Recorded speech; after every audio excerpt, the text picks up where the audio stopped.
बहुत समय पहले की बात है। कासगंज नामक एक सुंदर सा गांव हुआ करता था। उस गांव में एक लकड़हारा रहता था जिसका नाम रामू था। रामू बहुत ही ईमानदार और मेहनती था। वह हमेशा अपने काम से खुश रहता था।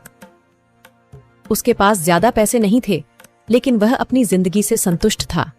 रामू के परिवार में उसकी पत्नी और उसके 2 बच्चे थे। रामू सेठ लालचंद के यहाँ लकड़ी काटने का काम करता था और लकड़ी काटने के बदले में सेठ लालचंद रामू को पैसे देता था, जिससे रामू और उसके परिवार का जीवन व्यापन होता था। सुमन, मैं काम पर जा रहा हूँ।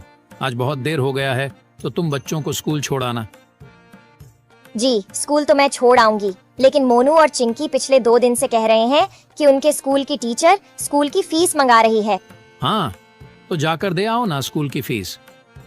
अजी कहाँ से दूं? आप जो पगार लाते हैं उसमें मुश्किल से तो घर चल पाता है। अब उतनी सी तनख्वाह में मैं बच्चों की फीस का इंतजाम कैसे करूं? अजी मैं एक बात आपको साफ साफ कह देती हूँ, आप सेठ लालचंद जी से पगार बढ़ाने की बात कहिए।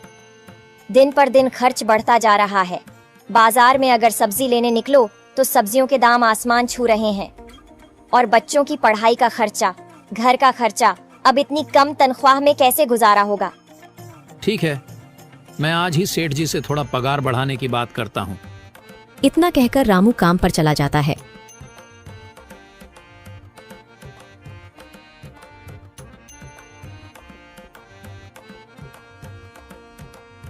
अरे भाई, आज तो पगार का दिन है।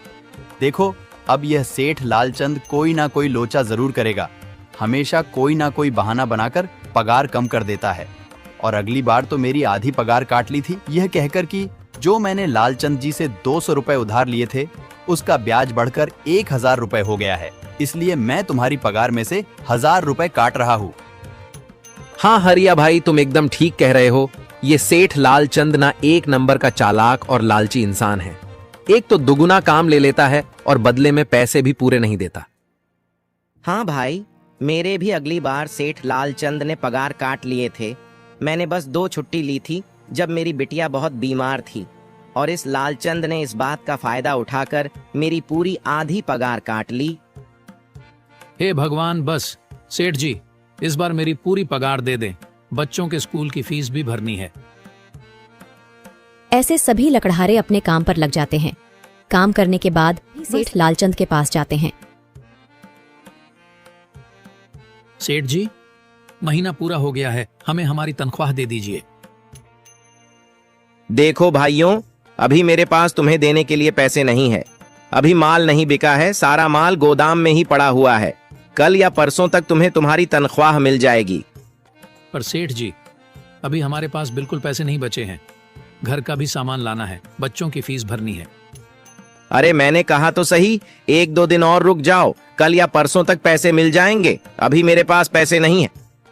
सभी लकड़हारे निराश मन से अपने अपने घर आ जाते हैं। अजी क्या हुआ? इस बार कितना पगार मिला है? सुमन, अभी कोई पगार नहीं मिला। सेठ जी ने कहा है कि 1-2 दिन में पगार मिल जाएगा। पगार नहीं मिला? आपको तो पता है ना, बच्चों की फीस भरनी है। इनकी स्कूल टीचर ने आज साफ साफ चेतावनी दे दी है कि अगर कल फीस नहीं लाई तो बच्चों को घर पर ही बिठा लेना। अब बताओ मैं क्या करूं? मैं क्या करूं सुमन, ये सेठ जी समय पर कभी पैसे देते ही नहीं है। अब तो बस हम इंतजार के सिवा और कुछ नहीं कर सकते। 1-2 दिन की बात है, देख लेते हैं। ऐसे ही 2 दिन गुजर जाते हैं। 2 दिन बाद सेठ लालचंद सबको पगार देता है। अरे हरिया, ये ले अपनी इस महीने की पगार। सेठ जी, यह तो बस 2000 है। मैंने तो इस महीने 3000 तक का काम किया है। हाँ, काम तो किया है, लेकिन तूने 1-1 घंटे आराम भी तो किया है। ये पैसे उसी आराम के कांटे हैं। पर सेठ जी, आपने तो कहा था 8 घंटे काम के महीने में 3000 मिलेंगे, और मैंने तो 8 घंटे काम किया और 1 घंटे आराम। देख हरिया, मुझे ज्यादा हिसाब किताब ना समझा। ये 2000 रख, अगर चाहिए तो, और अगर नहीं चाहिए तो कहीं और काम ढूंढ ले। बेचारे हरिया के पास उन पैसे को लेने की सिवाय और कोई रास्ता नहीं था। हरिया चुपचाप वह पैसे रख लेता है। रामू, ये लो तुम्हारे 2500 रुपए। पर सेठ जी, 2500 क्यों? मेरे तो पूरे 3000 बनते हैं ना। मैंने तो कोई छुट्टी भी नहीं की और ना ही कोई आराम। मैंने तो अपना सारा काम समय पर किया है। हाँ, समय पर तो किया है, पर इस समय बाजार में लकड़ियों का दाम काफी सस्ता हो गया है। इस वजह से अभी तुम्हें भी पगार कम ही मिलेगी जब तक लकड़ियों का दाम नहीं बढ़ता। पर सेठ जी, बात तो 3,000 की हुई थी ना, अब 2,500 में मैं कैसे घर चलाऊंगा? बच्चों की स्कूल की फीस भी भरनी है सेठ जी। इस बार आप पूरे पैसे दे दीजिए। 2,500 ही मिलेंगे तुझे। यहाँ काम करना है तो कर, वरना कहीं और काम ढूंढ ले। बेचारे हरिया के पास उन पैसे को लेने के सिवाय और कोई रास्ता नहीं था।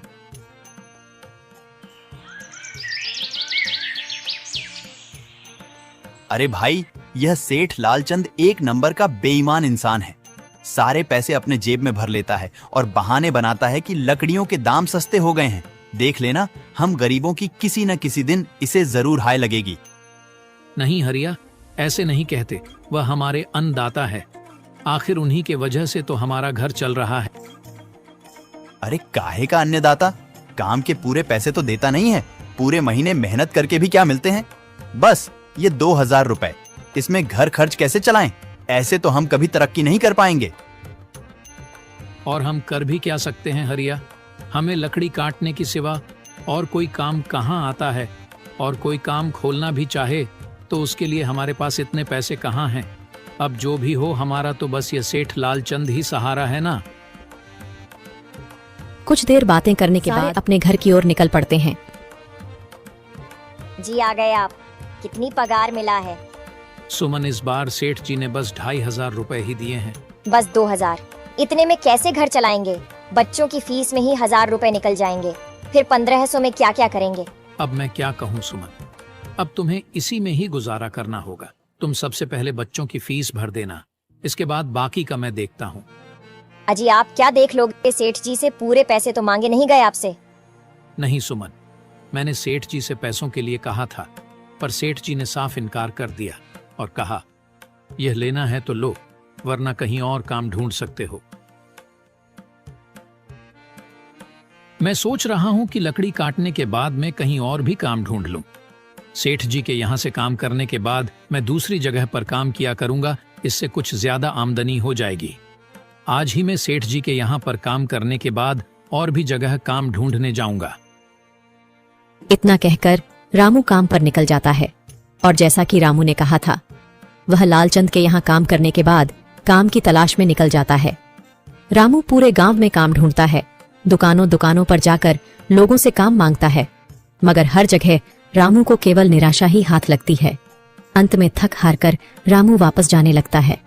तभी वह देखता है कि अचानक बहुत सारे भैंसों का झुंड उसकी तरफ दौड़े आ रहा है। यह देखकर रामू बहुत डर जाता है। वह इधर उधर देखता है तो उसे एक गुफा दिखती है और वह गुफा में जाकर छुप जाता है।